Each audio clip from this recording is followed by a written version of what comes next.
अस्सलाम वालेकुम। आज हम फ़िज़िक्स 10 चैप्टर नंबर 13 के शॉर्ट रिस्पांस क्वेश्चन जो कि नेशनल बुक फाउंडेशन से हैं उनको डिस्कस करेंगे। तो सबसे पहले अगर आप हमारे चैनल पे नए हैं तो हमारा चैनल सब्सक्राइब कर लें और साथ बेल आइकन को प्रेस करें ताकि इस तरह की वीडियो आप तक पहुंच सकें। तो क्वेश्चन नंबर 1 है, analyse the process of sound transmission from outer ear to the brain. अब जो हमारे आउटर ईयर से ब्रेन तक साउंड कैसे ट्रांसमिट होती हैं इसके बारे में हमने डिस्कस करना है। तो देखिए नीचे मैंने जो है ना ईयर को शो किया हुआ है।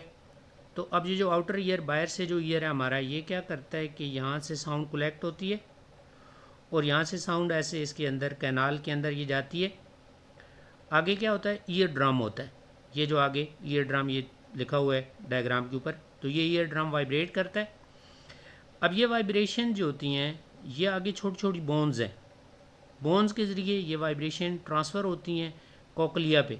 ये जो स्नेल लाइक स्ट्रक्चर है ना, ये कोकलिया है, कोकलिया के ऊपर ये ट्रांसफ़र होती हैं। और फिर हेयर की तरह की नर्व्स होती हैं, हेयर सेल्स होते हैं। तो hair cell in the cochlea convert these mechanical vibration into electrical signal. अब जो कोकलिया के ऊपर हेयर सेल्स होते हैं ये क्या करते हैं कि ये जो वाइब्रेशंस हैं इनको इलेक्ट्रिकल सिग्नल्स में सेंड करते हैं और फिर ये इलेक्ट्रिकल सिग्नल्स जो होते हैं ये ऑडिटरी नर्व्स के ज़रिए ब्रेन को ट्रांसफ़र होते हैं और इस तरह हम सुनते हैं। उसके बाद नेक्स्ट क्वेश्चन है, what are the common sources of harmful noise, assess their impact on the human health. कि जो हार्मफुल नॉइस है उसके कौन कौन से सोर्सेज हैं और उनके ह्यूमन हेल्थ पे क्या अफेक्ट होते हैं। तो देखें कि जो नॉइस प्रोड्यूस होती है, एक ट्रैफिक नॉइस है, ये नीचे डायग्राम पे देखें तो ये ट्रैफिक जब बहुत ज़्यादा होती है तो फिर नॉइस प्रोड्यूस हो रही होती है। उसके बाद ट्रैफिक के हॉर्न वगैरह जो होते हैं उनकी नॉइस हो सकती है। उसके अलावा देखें कि इंडस्ट्री जब चल रही होती है तो इंडस्ट्री के अंदर जो है ना वो नॉइस जो होती है वो प्रोड्यूस हो रही होती है। इस तरह अगर आपने बहुत लाउड म्यूज़िक लगाया हुआ है तो उसकी वजह से नॉइज़ प्रोड्यूस हो सकती है। इस तरह एयरक्राफ्ट वगैरह जो होते हैं, एरोप्लेन जब फ्लाई कर रहा होता है तो उसकी वजह से भी बहुत ज़्यादा नॉइज़ प्रोड्यूस हो रही होती है। अच्छा, अब इसके इम्पेक्ट क्या होते हैं, क्या असर होता है ह्यूमन हेल्थ पे। तो स्लीप डिस्टर्बेंस, अब फैक्ट्रीज़ के अंदर वो बंदा जो हर वक्त नॉइस के सामने रहता है तो उसके अंदर स्लीप डिस्टर्बेंस हो सकती है, स्ट्रेस हो सकती है, हाई ब्लड प्रेशर हो सकता है, हार्ट डिजीज़ हो सकती हैं और परमानेंट हेयरिंग लॉस हो सकता है। उसके बाद नेक्स्ट क्वेश्चन है, how do animal use infrasound for communication, compare this with human communication system. अच्छा, अब देखो कि एनिमल जो होते हैं वो इंफ्रासाउंड से जो है ना वो करते हैं जी, कम्युनिकेट करते हैं। अब इंफ्रासाउंड वो साउंड होती है जिसकी फ्रीक्वेंसी जो होती है वो 20 हर्ट्ज से लेस होती है। अब जब 20 हर्ट्ज से लेस होती है, फ्रीक्वेंसी स्मॉल होती है, तो इसकी जो वेव लेंथ होती है वो लार्ज होती है। तो अब ये जो एनिमल फॉर एग्जांपल एलिफेंट वगैरह होते हैं तो ये जो है ना इस तरह की साउंड अमिट करते हैं, ये ऐसे ये इंफ्रा साउंड अमिट करते हैं और ये इंफ्रा साउंड जो है ना वो लॉन्ग डिस्टेंस तक ट्रैवल करती हैं इनकी लॉन्ग वेव लेंथ होने की वजह से। तो इस तरह दूसरे जो एनिमल्स वगैरह होते हैं वो उसको डिटेक्ट कर लेते हैं। लेकिन जो ह्यूमन का जो सिस्टम है ये हमारे पास क्या होता है कि इसमें हमारे पास जो साउंड हम सुन सकते हैं वो हमारे होते हैं 20 हर्ट्ज से लेकर 20,000 हर्ट्ज तक होती हैं ये साउंड। और ये साउंड जो होती हैं ये ज़्यादा डिस्टेंस नहीं ट्रैवल कर पाती। तो इसलिए जो ह्यूमन का जो सुनने की एबिलिटी होती है वो कम होती है और ये जो साउंड होती हैं ये ज़्यादा डिस्टेंस ट्रैवल नहीं कर सकती। तो इसलिए ये शॉर्ट डिस्टेंस तक की जो है ना हम एक दूसरे के साथ कम्युनिकेट कर सकते हैं। उसके बाद नेक्स्ट क्वेश्चन है, evaluate the advantages and limitation of ultrasonic cleaning. अब अल्ट्रासोनिक्स आपको पता है कि वो साउंड होती हैं जिनकी फ्रीक्वेंसी जो होती है वो 20,000 हर्ट्ज से ज़्यादा होती है और ये इनऑडिबल होती हैं, ये ह्यूमन को सुनाई नहीं देती। तो इनको हम क्लीनिंग के लिए यूज़ करते हैं। तो इनका एडवांटेज क्या होता है कि it is a highly effective, remove tiny particle tiny particle from hard to reach area, ऐसे एरिया जहाँ पे हम डायरेक्ट नहीं पहुँच पाते तो वहाँ पे ये अल्ट्रासाउंड पहुँच जाती हैं। उसके बाद रिड्यूस टाइम एंड एफर्ट, तो ये कम टाइम के अंदर और कम एफर्ट यूज़ करके हम क्लीनिंग कर लेते हैं। और इसमें जो ना केमिकल्स जो होते हैं वो लेस हार्श केमिकल्स वगैरह यूज़ होते हैं, जो ज़्यादा नुकसान केमिकल नहीं कर रहे होते, ऐसे यूज़ करते हैं। अच्छा, अब इसकी लिमिटेशंस क्या हैं कि ये वाली जो होते हैं ये काफ़ी एक्सपेंसिव है, अल्ट्रासाउंड क्लीनिंग एक्सपेंसिव होती है। May not remove all type of the contaminant heavily baked और ग्रीस वगैरह या इस तरह की चीज़ों को साफ़ नहीं कर पाएंगे। और कुछ मटेरियल क्या होते हैं जिस तरह प्लास्टिक वगैरह होती हैं, उनके ऊपर अगर आप अल्ट्रासाउंड डालते हो तो ये उनको डैमेज भी कर सकता है। तो ये उसके एडवांटेजेस और लिमिटेशंस हैं आपके पास। उसके बाद नेक्स्ट क्वेश्चन है, why does sound travel faster in solid than liquid and gases. अब देखो कि सॉलिड्स, ये नीचे डायग्राम पे आए, सॉलिड में जो पार्टिकल्स होते हैं ये क्लोज हैं, लिक्विड में जो डिस्टेंस होता है थोड़ा ज़्यादा हो जाता है आगे नेक्स्ट डायग्राम के अंदर, और गैसेस में जो पार्टिकल्स होते हैं वो बहुत ज़्यादा दूर होते हैं। अब सॉलिड में पार्टिकल्स क्लोज हैं तो ये क्विकली रिस्पांस करते हैं कंप्रेशन और रेयरफेक्शन को। साउंड के अंदर कंप्रेशन और रेयरफेक्शंस होते हैं, तो इस तरह जो साउंड होती है वो क्विकली ट्रांसफ़र होती है सॉलिड्स के अंदर।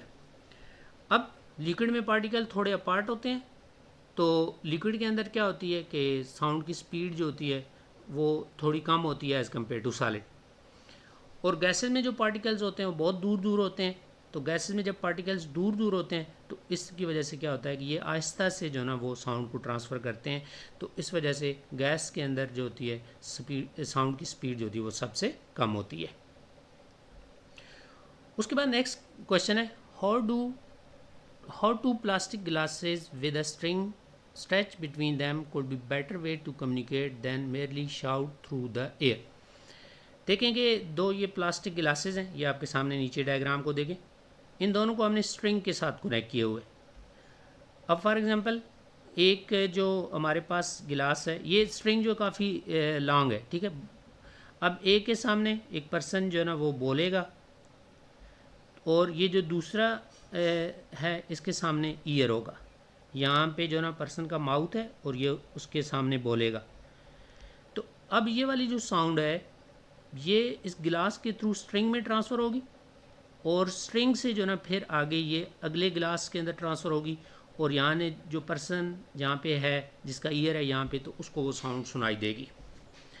अच्छा, अब देखो कि यहाँ पे साउंड आपकी सॉलिड में ट्रांसफ़र हो रही है, तो जब सॉलिड में आपकी साउंड ट्रांसफ़र होगी तो इस तरह क्या होगी कि ये सॉलिड में आपको पता है एक तो स्पीड से ट्रांसफ़र होती है, और दूसरी जो साउंड आपकी स्कैटर नहीं होगी, ठीक है। तो इस तरह जो आप बोलेंगे तो वो प्रॉपर तरीके से आगे पहुंच पाएगा। लेकिन एयर के अंदर अगर आप जो ना शाउट करेंगे, बोलेंगे, तो क्या होता है कि वहाँ पे आपकी एयर जो होती है वो स्कैटर हो जाती है, और इस तरह उसकी एनर्जी जो होती है वो डिसिपेट होती है, और प्रॉपर जो साउंड है वो दूसरे एंड तक नहीं पहुँच पाती। उसके बाद नेक्स्ट क्वेश्चन है, how can we distinguish between two sounds having same loudness, कि दो साउंड है उनकी लाउडनेस सेम है, तो उनमें हम कैसे डिफ्रेंशिएट कर सकते हैं। तो बेसिकली उनमें हम डिफ्रेंशिएट हम कर सकते हैं। एक तो ये होता है कि साउंड की पिच डिफरेंस होती है, कि दोनों साउंड की पिच जो है वो डिफरेंट है। अब पिच जो होती है फ्रीक्वेंसी पे डिपेंड करती है, तो इसका मतलब है कि साउंड की फ्रीक्वेंसी जो है, लाउडनेस तो सेम है लेकिन फ्रीक्वेंसी डिफरेंट होने की वजह से हम उनके दरमियान डिस्टिंग्विश कर पाते हैं। और दूसरा जो होता है, जिस प्रॉपर्टी को नाम देते हैं टिम्बर कहते हैं, या क्वालिटी का नाम देते हैं। अब क्वालिटी क्या होती है कि दो साउंड है, ये नीचे डायग्राम पे देखें, अब दोनों की एम्पलीट्यूड ऑलमोस्ट सेम है, जितना इसका है उतना ही नीचे वाली साउंड का है, लेकिन क्या है कि दोनों की जो वेव फॉर्म है वो डिफरेंट है। देखें ऊपर वाली की वेव फॉर्म कुछ और शेप की है, और नीचे वाली की वेव फॉर्म जो है ना कुछ और शेप की है। तो इस तरह क्या होगा कि दोनों साउंड की लाउडनेस सेम है, लेकिन इनकी वेव शेप डिफरेंट होने की वजह से हम क्या कर सकते हैं, इनके दरमियान डिस्टिंग्विश कर सकते हैं। उसके बाद जी नेक्स्ट क्वेश्चन है, During a match in a cricket stadium, you see a batsman striking the ball, but we hear stroke sound slightly later. Explain this difference. देखेंगे क्रिकेट मैच के दौरान अगर आप मैच देख रहे हैं तो कहता है कि जब ये बैट से बॉल को ये हिट करता है क्रिकेटर, तो इसकी जो हिट होना है वो हमें पहले नज़र आता है कि इसने बॉल को हिट किया, लेकिन जो हिट होने की साउंड है वो कुछ देर बाद सुनाई देती है। तो बेसिकली इसकी रीज़न क्या होती है? रीज़न ये होती है कि जो स्पीड ऑफ साउंड है वो कम है, स्पीड ऑफ साउंड जो होती है वो कम होती है, और जो स्पीड ऑफ लाइट है वो बहुत ज़्यादा है। तो हमें बेसिकली बॉल नज़र का क्यों आती है कि जब लाइट इससे रिफ्लेक्ट होके आती है तो लाइट की स्पीड ज़्यादा है, तो इसलिए हमें जल्दी ये दिखाई दे जाती है। लेकिन जो हमें इसकी साउंड है, अब साउंड की स्पीड कम होती है, अब साउंड की जब स्पीड कम होती है तो क्या होती है कि साउंड जो होती है वो कुछ देर के बाद हमें सुनाई दे रही होती है। उसके बाद नेक्स्ट क्वेश्चन है, when a pendulum vibrate we do not hear it sound why. देखें, हमने पढ़ा हुआ है कि sound is produced by vibration. अब जब पेंडुलम वाइब्रेट करता है तो हमें साउंड क्यों नहीं सुनाई देती, उसकी रीज़न क्या है? बेसिकली हमें पता है कि हमें जो साउंड सुनाई देती है 20 हर्ट्ज से लेके 20,000 हर्ट्ज तक फ्रीक्वेंसी होगी तो वो साउंड हमें सुनाई देगी। अब जब पेंडुलम वाइब्रेट करता है तो इसकी फ्रीक्वेंसी जो होती है वो लेस देन 20 हर्ट्ज होती है, लेस देन 20 हर्ट्ज होती है। अब जब फ्रीक्वेंसी 20 हर्ट्ज से लेस होती है तो उसकी वजह से ये फ्रीक्वेंसी जो होती है ये हमारे ऑडिबल फ्रीक्वेंसी रेंज में नहीं आती, यानी कि ये वाली फ्रीक्वेंसी ह्यूमंस को नहीं सुनाई देती, ये इंफ्रासोनिक्स होती हैं। तो इस वजह से क्या होता है कि ये इसकी पेंडुलम की जो साउंड होती है वो हमारे ईयर डिटेक्ट नहीं कर पाते। अब जो नेक्स्ट क्वेश्चन है, two students are talking in the corridor of your school, you can hear them in your classroom but can not see them, how. कि दो स्टूडेंट्स हैं वो कॉरिडोर के अंदर बातें कर रहे हैं, आप क्लासरूम के अंदर हैं, तो आपको उनकी साउंड तो आ रही है, उनकी आवाज़ तो सुनाई दे रही है, लेकिन वो दोनों आपको नज़र नहीं आ रहे होंगे अंदर से बैठे हुए। तो इसकी क्या रीज़न है? तो बेसिकली ये हमारे पास होता है डायफ्रैक्शन की वजह से होता है। अब साउंड वेव जो होती हैं उनकी लॉन्ग वेव लेंथ होती है।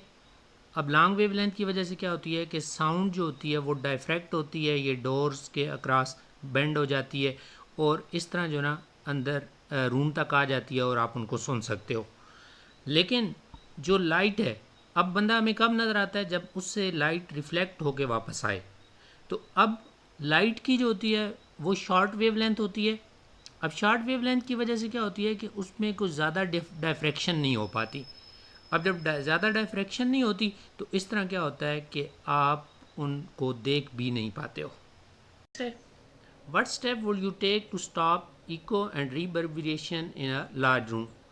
अब इको क्या होता है कि रिफ्लेक्टेड साउंड जब हमें सुनाई देती है तो उसे हम इको का नाम देते हैं, और रिवर्बिरेशन, रिवर्बिरेशन ये होता है कि मल्टीपल इको के बाद बार इको प्रोड्यूस हो रही हैं तो उसको हम रिवर्बिरेशन कहते हैं। तो अब इनको कैसे आप मिनिमाइज़ कर सकते हैं, कैसे स्टॉप कर सकते हैं? तो देखें, ये डायग्राम के ऊपर देखें कि इको को स्टॉप करने के लिए डिफरेंट मेथड्स हैं। ये देखें कर्टन यूज़ हुई हुई हैं, ये कर्टन। अब कर्टन क्या होते हैं कि सॉफ्ट और पोरस सरफेस होती है, यानी ऐसी सरफेस जो सॉफ्ट है तो ये हमारी साउंड को अब्ज़ॉर्ब कर लेती है, तो इस तरह इको नहीं प्रोड्यूस होती। उसके बाद देखें कि जो हमारे पास इसके फ्लोर्स वगैरह होते हैं उसके ऊपर जो है ना कारपेट वगैरह लगी होती है। अब कारपेट जब होती है तो उसकी वजह से भी जो है ना साउंड अब्ज़ॉर्ब हो जाती है। उसके बाद हमने फर्नीचर ऐसा यूज़ किया हुआ है कि ये सॉफ्ट फर्नीचर है। अब सॉफ्ट फर्नीचर जो होता है वो भी क्या करता है कि साउंड को अब्ज़ॉर्ब कर लेता है, तो इस तरह हम इको को मिनिमाइज़ कर लेते हैं। उसके अलावा देखें सोफ़ा, कुशन्स वगैरह, और ये हम यूज़ करेंगे तो इको रिड्यूस हो जाती है। उसके बाद स्पेशल टाइप की टाइल्स होती हैं जिन्हें अकॉस्टिक सीलिंग टाइल्स कहते हैं, तो ये वाली टाइल्स लगाने से भी आपके पास क्या होती है कि जो इको होते हैं या रिवर्बरेशंस होती हैं उनको मिनिमाइज़ किया जा सकता है। अच्छा, तो ये हमारे क्वेश्चन आंसर्स थे, तो उम्मीद है आपको समझ आ गई होगी। तो अगर आपको कोई क्वेश्चंस हो, कोई प्रॉब्लम हो, तो आप कमेंट्स में पूछ सकते हैं, मैं एक्सप्लेन करूँगा। ओके जी, अल्लाह हाफिज़।